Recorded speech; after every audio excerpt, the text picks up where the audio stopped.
Vamos orar? Pai, muito obrigado por essa oportunidade de aprender do reino, de ouvir as tuas palavras e ser vivificado pela tua palavra, em nome de Jesus. Nós apresentamos os próximos segundos, os próximos momentos. Eu apresento a minha mente, meu intelecto, meu entendimento, o meu coração, para que tudo que eu venha entregar não sejam as minhas palavras, sejam as tuas, que nunca voltam vazias, em nome de Jesus, que produzam a tua vontade no nosso interior, que tenham poder de renovar nossa mente e nos transportar para a realidade do reino. Em nome de Jesus, eu posso ouvir um amém? Bom, meu tema de hoje é a colônia, o retorno. Emaús, o reino que nos foi confiado. Semana passada eu falei sobre a colônia, como desde Abraão é nos anunciado o reino dos céus. Existem sinais, evidências, simbologias que nos remetem à realidade que está disponível para nós através do sacrifício de Jesus. E como renovando a mente nós podemos experimentar o reino. Hoje nós vamos falar a colônia, o retorno. Por que o retorno? Porque a respeito do reino, de tudo que havia sido anunciado, até a morte de Jesus, os discípulos acreditavam que aquilo tinha acabado. Acabou o filme, acabou a história. O sonho morreu, o sonho acabou. Então naquele momento, eles deixaram Jerusalém e foram em direção a uma vila chamada Emaús, que distava 10 quilômetros de Jerusalém. E no meio do percurso, eles encontraram uma pessoa e começaram a conversar, não percebiam que era Jesus, assim como nós lemos num texto. A palavra Emaús, no original, significa banho quente ou fontes quentes.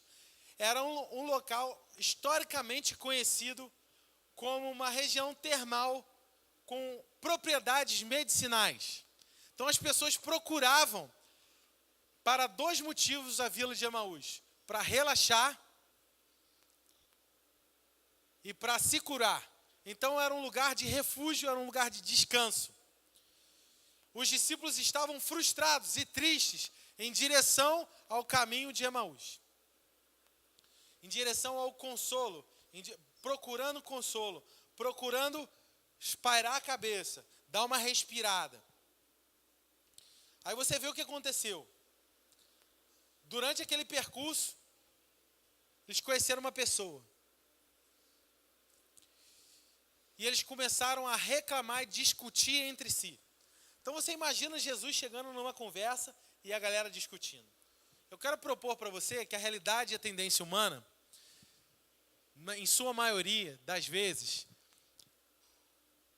quando a gente passa por uma frustração, uma decepção, a nossa tendência é abrir a boca para quê? Abrir a boca para reclamar. Normalmente, isso termina em discussão, sim ou não? Era o que estava acontecendo ali. Então, quando você deixa de perceber que Deus está fazendo alguma coisa, provavelmente você vai ficar perdido e provavelmente isso vai dar em discussão. Você começa a se distanciar ou começa a deixar de perceber o que Deus estava fazendo. Jesus ouviu aquela queixa, ouviu aquelas dúvidas, ouviu aquelas histórias. E a primeira coisa que ele faz é os repreender. Ele fala: nécios, homens de pouca fé e de coração lento. O que é nécio? Nessa versão aqui, ele disse o seguinte: vocês não entendem como vocês demoram para crer, porque não acreditam no que os profetas disseram. Nécio é alguém que erra por falta de entendimento. É alguém que erra movido por ignorância.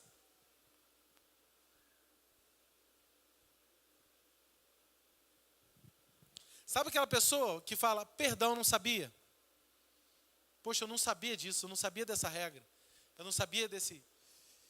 E o que Jesus critica é: vocês não creem no que foram dito pelos profetas? Alô? Ei! Vocês não estão estudando, vocês não estão cientes que isso tudo que aconteceu não é um desastre. Isso tudo que aconteceu foi anunciado, foi profetizado. Por que vocês esquecem disso? Muitas vezes Jesus olha para a nossa condição e tudo que ele encontra é falta de conhecimento, é erros por falta de conhecimento, e o que ele encontra dentro de nós é um coração lento para crer. Um coração lento para crer. Um coração lento para entender e perceber. Um coração preguiçoso para buscar, examinar o que está acontecendo. Sabe, eu quero ler umas coisas para você. O diabo quer sempre que você esteja consciente das circunstâncias, das notícias ao seu redor e das suas próprias limitações. Mas Deus quer que você esteja consciente do que Jesus fez. O diabo quer que você esteja consciente do que você fez. Deus quer que você esteja consciente do que Jesus fez. O diabo quer você consciente da sua limitação. Deus quer que você esteja consciente de Jesus e do seu perdão. Quero dizer uma coisa para você. Seja qual for a necessidade que você tenha hoje, física, emocional, mental, financeira, sua solução está numa grande revelação de Jesus. Vou repetir. Não sei qual é a sua condição hoje. Se é financeira, mental, emocional, familiar, seja lá o que for. O que você mais precisa não é que isso seja resolvido. O que você mais precisa é de uma revelação, uma grande revelação de Jesus. Quando você está desencorajado, ainda que você não perceba, Ele está caminhando com você, assim como Ele caminhou com os discípulos, tristes, frustrados em direção a Emaús. Talvez você tenha saído do lugar que você estava vivendo uma grande realidade. Você esteja triste e frustrado, mas eu quero dizer para você, Jesus está bem do seu lado. Quando você caminha com Jesus, você recebe revelação. E quando você recebe revelação, é a única coisa que pode te trazer restauração. Revelação é a única coisa que pode te trazer restauração. Tudo que eu e você precisamos essa noite, tudo que você precisa hoje, domingo, dia 28 de abril, é de revelação. Tem uma frase do Crisvaldo que diz o seguinte: pode ser que você não consiga mudar de vida, mas se você mudar a sua mente, Jesus muda a sua vida. Quando Jesus é revelado, quando você recebe revelação, o pobre prospera, o fraco se torna forte, o doente é curado, o triste é consolado. E qual é a maneira da gente experimentar uma revelação de Deus? Isso é muito curioso, cara. Cara, eu fiquei inundado com um sentimento de curiosidade e uma certa indignação a respeito disso aqui. Vê se você entende a minha dúvida. Olha só. Vem comigo. Presta atenção.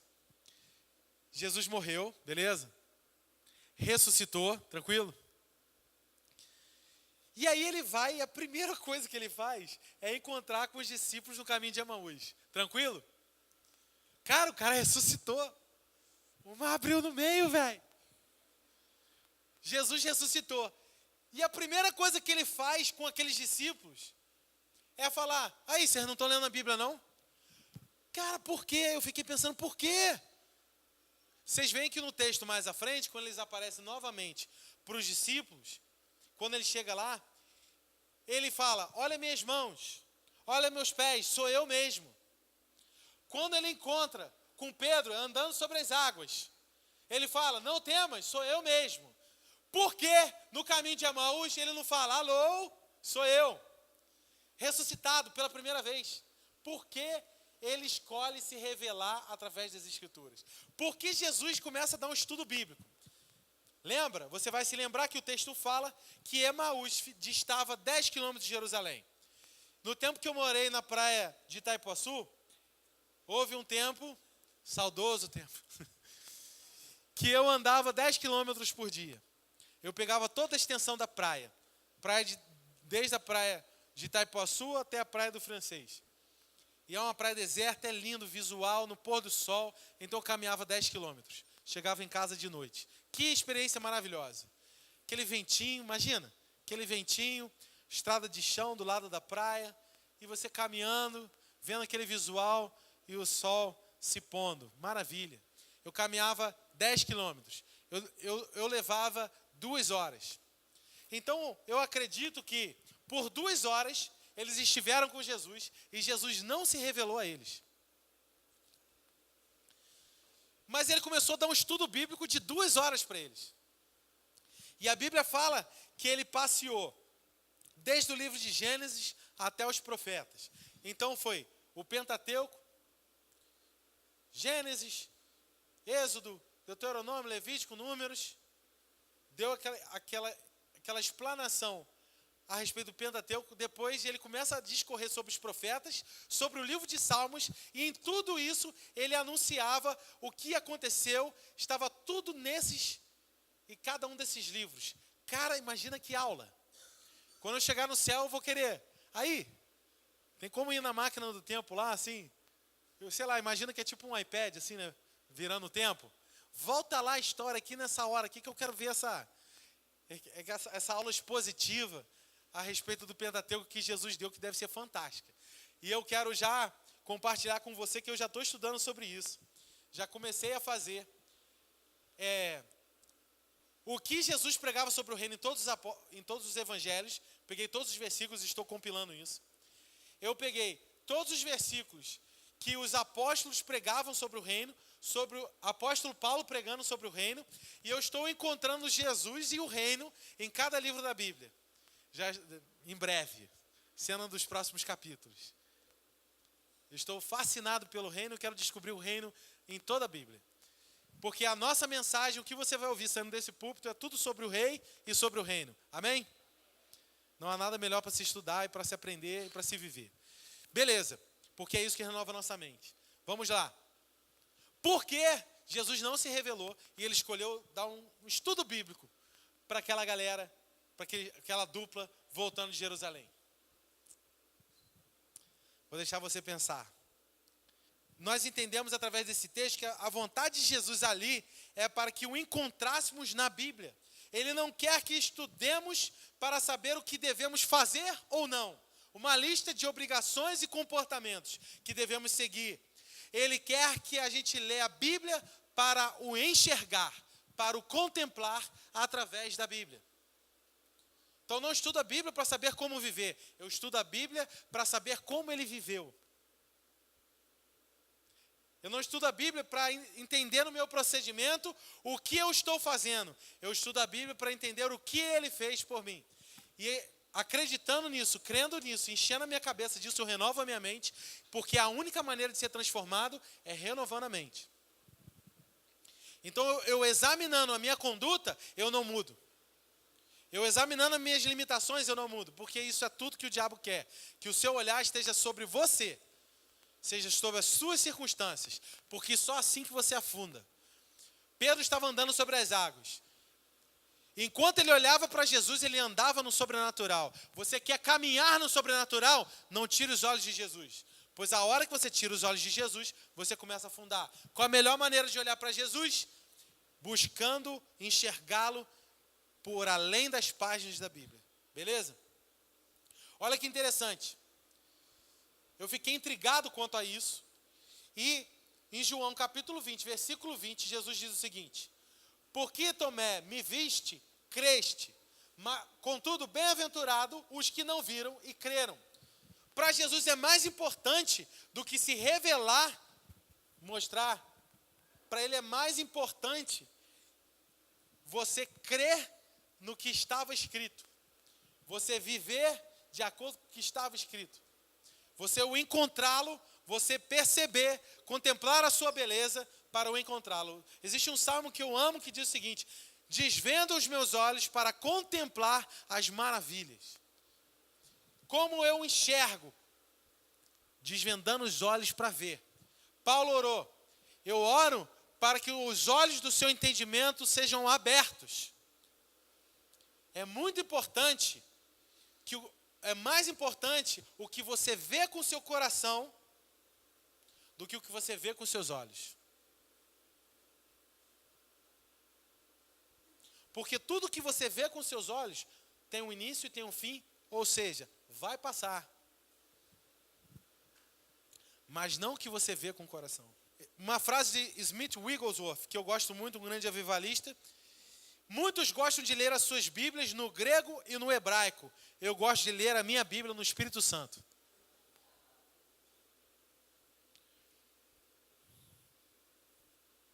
Tudo que o diabo quer é ver você olhando para si.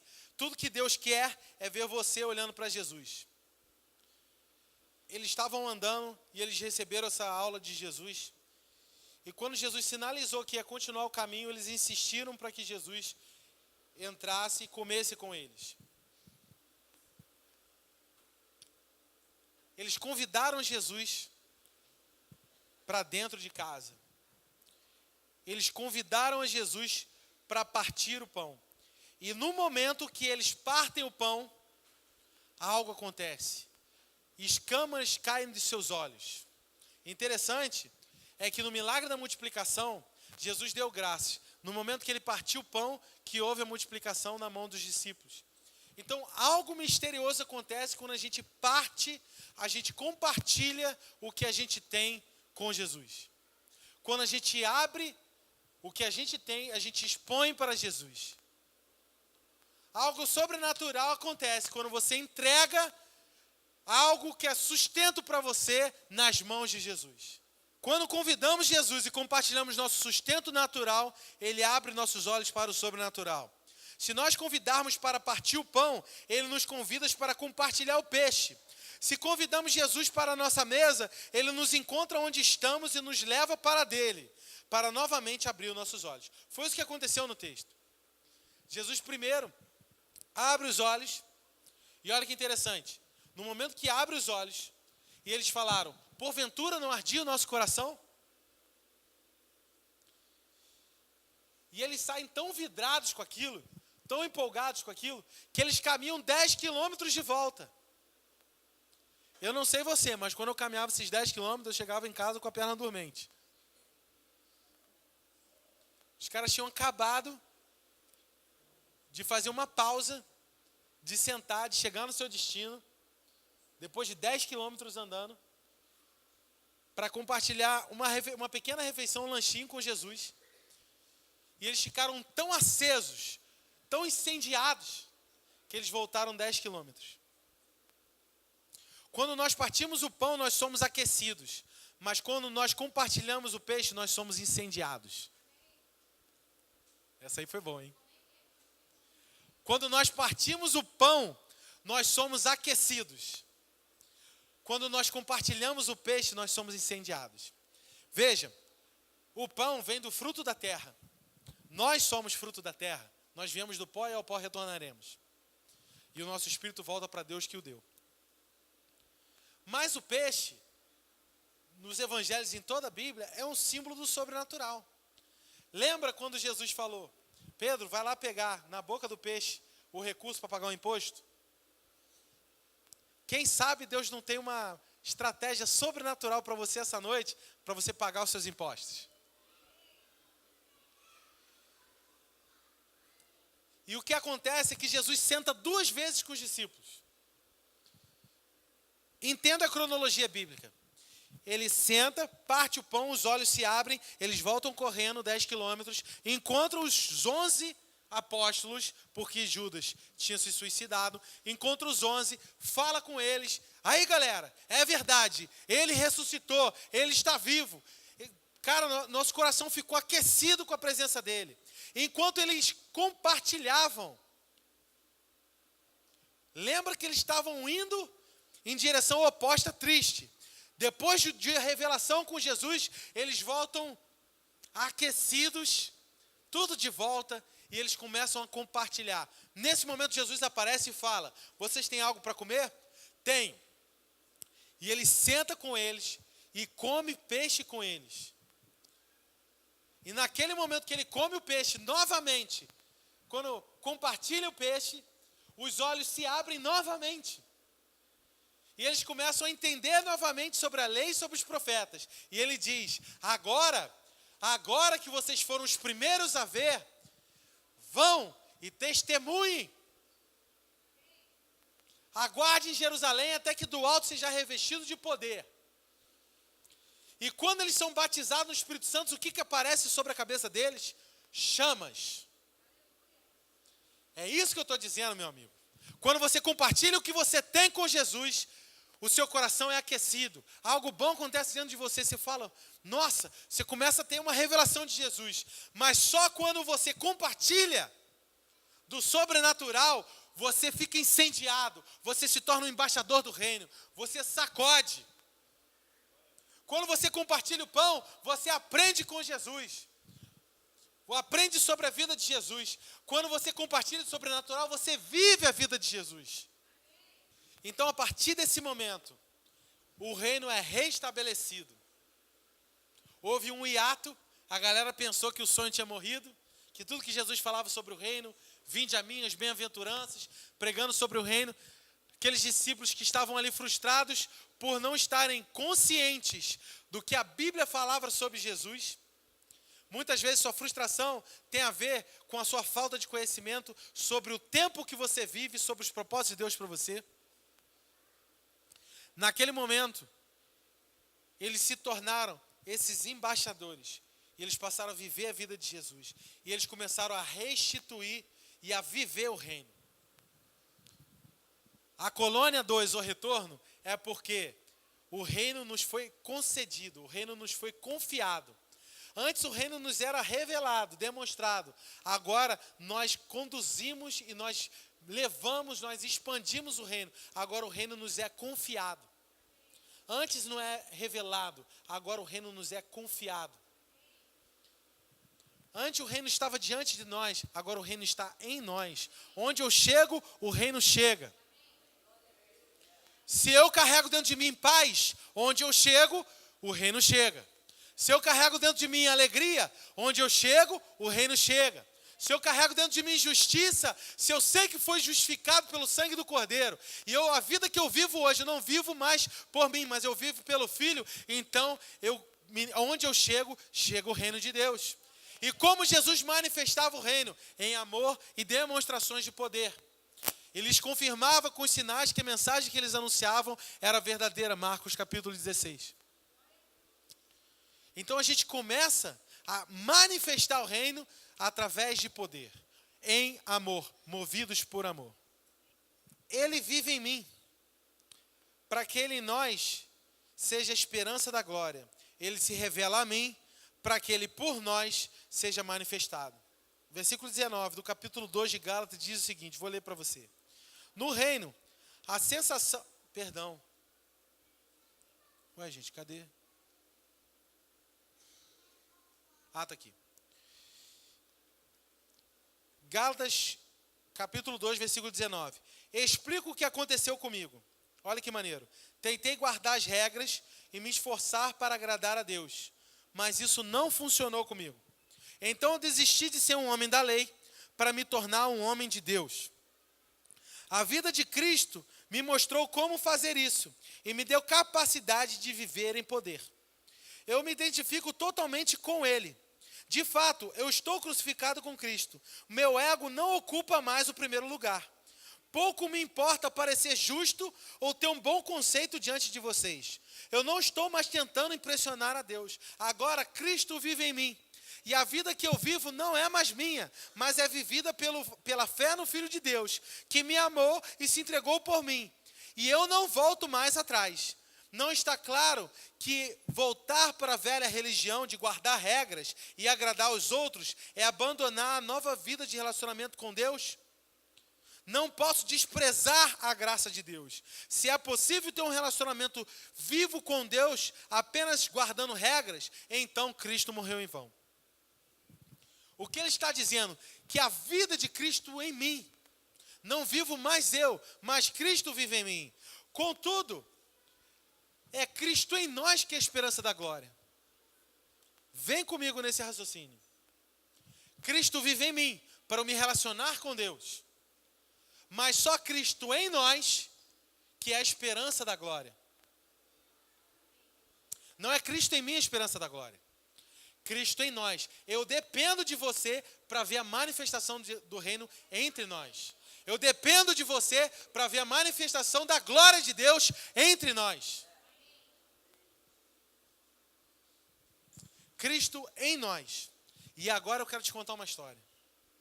Um exemplo, uma ilustração.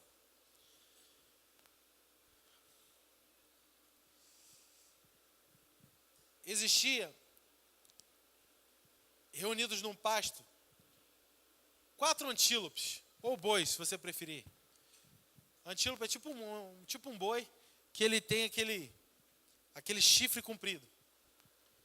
E tinha um leão rodeando. E os antílopes se colocaram em círculo.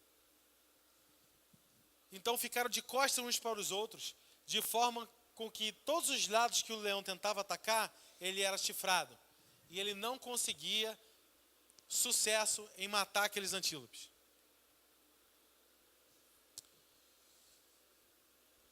Esse é o desafio de viver o reino. É tirar os olhos de nós mesmos, tirar os olhos uns dos outros e passar a colocar os olhos para o que está diante de nós.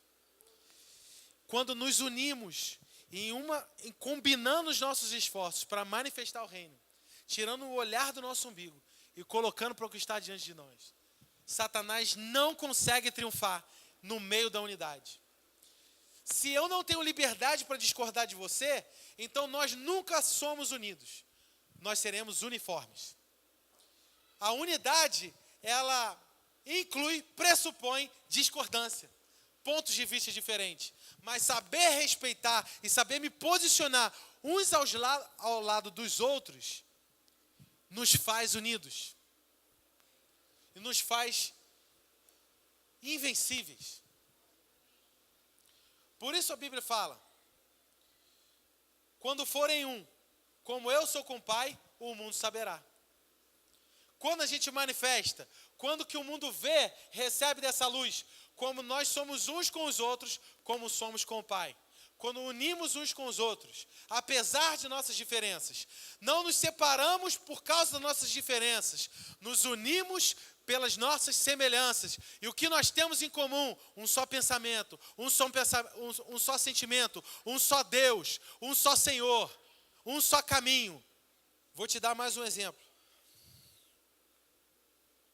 Os 300 de Esparta. Eu não sei se você sabe,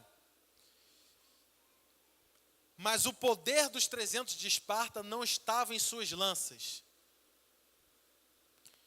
O segredo do poder de Esparta estava na força de seus escudos. Existem relatos históricos de quem perdia o escudo em Esparta, perdia também a cidadania.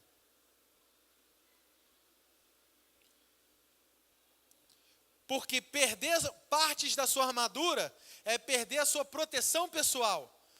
Mas perder escudo é perder a proteção de todos. Por isso que era inadmissível para um guerreiro de Esparta perder o escudo. Porque a partir do momento que um entre eles não tivesse escudo,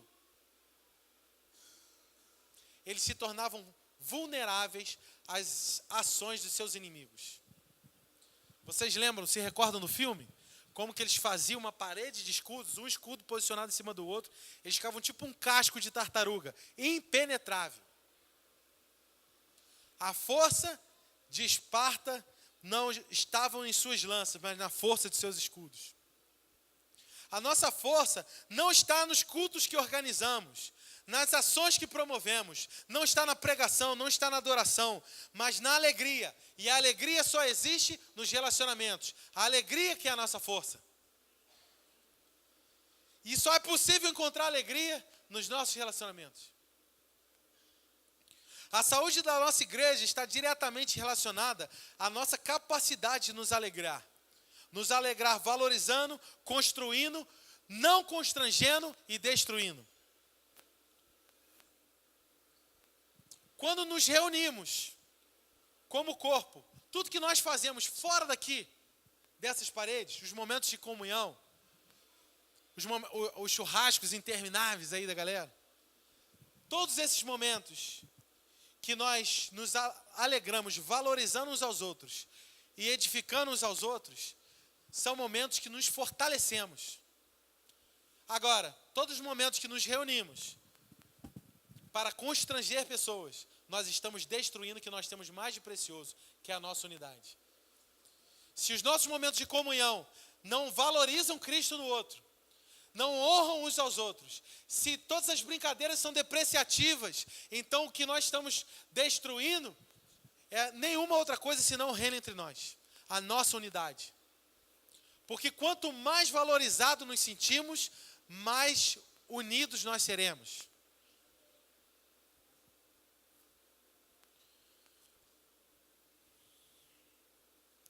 Nós somos os únicos capazes de destruir o que só nós somos capazes de construir. Só nós somos capazes de destruir o que só nós somos capazes de construir, o reino. O reino de Deus avança. Jesus não está construindo o reino, ele está edificando a igreja. Nós construímos o reino. Vou repetir. Jesus não está construindo o reino. Tudo que ele precisava fazer, ele já fez. Jesus está edificando a igreja. Nós estamos construindo o reino. Jesus nos fortalece. Jesus nos impulsiona. Jesus nos capacita. Jesus, Cristo em nós, é essa esperança da glória. É esse poder que em nós opera. É o Pai em nós que faz essas obras. Mas só nós temos o poder de construir o reino. Só eu e você, alô, tem alguém me ouvindo? Só você pode construir o reino. Se você olha ao seu redor e você vê escassez, você vê tristeza, você vê morte, você vê destruição, você vê inimizade, você vê picuinha, então isso é responsabilidade sua. Nós somos responsáveis por levar o reino onde nós pisamos. Nós precisamos de uns dos outros. Nós precisamos agir em unidade. Nós precisamos colar os nossos chifres. Nós precisamos colar os nossos escudos. Nós precisamos zelar pelos nossos escudos. Tem muita gente preocupada em avançar, em se autopromover, em ser reconhecido. Mas na verdade nosso esforço seria em servir uns aos outros. Sabe como você serve o reino? Servindo o seu próximo. Sabe como você constrói o reino? Edificando o seu próximo, encorajando o seu próximo, encorajando uns aos outros, salmodiando, edificando, profetizando uns aos outros. Olha que interessante, Romanos 8,19. A ardente expectativa da criação aguarda a manifestação dos filhos de Deus. Graças a Deus está no plural. Não é do Filho de Deus. Não é aguarda a sua manifestação, é a nossa manifestação. A criação aguarda com ardente expectativa. A Bíblia fala como dores de parto. Cara, eu acho que não existe uma ilustração melhor sobre expectativa do que trabalho de parto. Existe? Ao mesmo tempo que aquela mãe está louca para saber quais são a cor dos olhos do seu neném. Saber como é a feição, com quem ele se parece, com o pai e com a mãe. Assim como ela está desesperada para chamar alguém pelo nome que ela demorou meses escolhendo. Que ela está louca para vestir a roupinha que ela comprou. Que ela está louca para começar a usar aquele enxoval que ela fez. Que ela está louca para fazer aquele primeiro álbum de fotografias. Assim como a mãe está ansiosa por isso, ela não só tem a motivação, o desejo, mas ela tem um grande motivador, que é a dor, o desconforto insuportável. Eu não sei se você vai se recordar de alguma grávida de 9 meses, de 40 semanas. Ela mal respira, cara. Ela vai dormir uma luta, vira para um lado, vira para o outro, é almofada na perna, almofada no pescoço, é abraçada, não tem posição, ela dorme até sentada às vezes. Ela está louca para sair dessa condição. E pior, ela está sentindo dor, cara. Ela está sentindo contração. Eu acho que essa é uma ilustração perfeita para a expectativa. E é assim que a criação está aguardando a manifestação da igreja, a nossa manifestação, a criação, essa cidade, a população dessa cidade está aguardando que a igreja de Friburgo se torne unida. Com ansiedade, com dores, e está sofrendo. Tem gente morrendo no hospital, enferma, porque o reino não chegou lá. Por quê? Porque estão aguardando a manifestação do reino. E o reino de Deus não é palavras persuasivas, é demonstração de poder. Essa cidade está sofrendo com ardente expectativa, com dores, com tristeza, ansiedade. Essa cidade está passando uma crise financeira, porque está aguardando a nossa manifestação, está aguardando o dia em que nós vamos deixar de olhar para o nosso umbigo. Você imagina que tragédia seria esses antílopes virarem para trás e começar a discutir uns com os outros? Não existe estratégia maior de Satanás do que causar contenda, dissensão, picuinha no nosso meio. Quando a gente começa a olhar uns para os outros, a gente se expõe. Coloca o traseiro para onde deveria estar seu chifre. Coloca a sua vulnerabilidade para onde deveria estar voltada a sua força.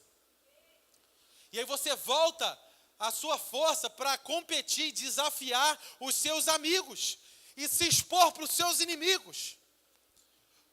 Nossos inimigos não são em carne nem sangue, mas principados e potestades nas regiões celestiais. Posso te dar uma dica? Qualquer desavença que você tiver, se comunica, cara. Não guarda nada, não. Se comunica. Entendeu? Fala de como você se sente. Fala do que rolou com você. Vamos perdoar do jeito que a gente foi perdoado. Porque quando formos um, aí o mundo vai saber. Mas enquanto a gente estiver aqui, voltado uns para os outros, discutindo, chifrando uns aos outros, ferindo uns aos outros, cara, a gente vai ser jantado pelo inferno.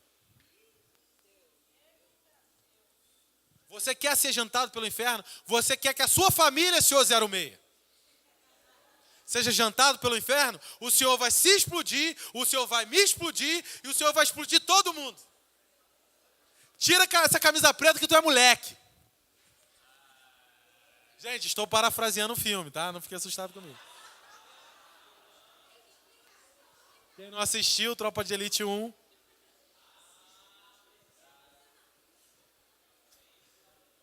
Virou meme. Tira essa camisa preta que você é moleque. Hoje ninguém vai subir.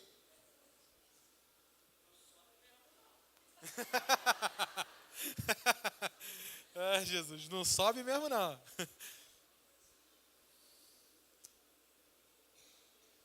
Você está entendendo? Você está entendendo que é só Cristo em nós a esperança da glória, que é só a manifestação dos filhos. Isso significa que tudo que Deus quer fazer é através da família. Nós não somos chamados para ser pessoas que se reúnem domingo à noite. Nós somos chamados para ser embaixadores que saem segunda de manhã. Sairmos como um, cara.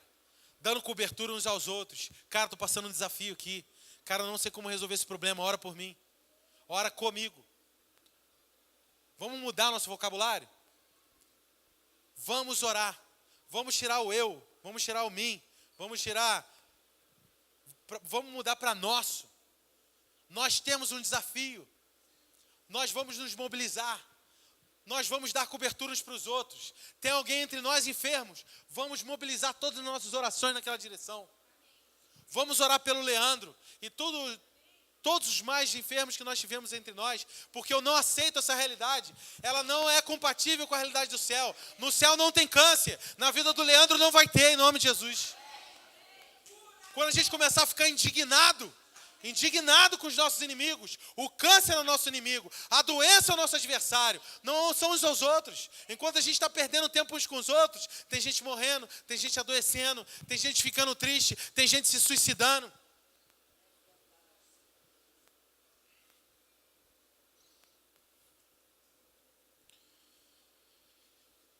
João 17, 21.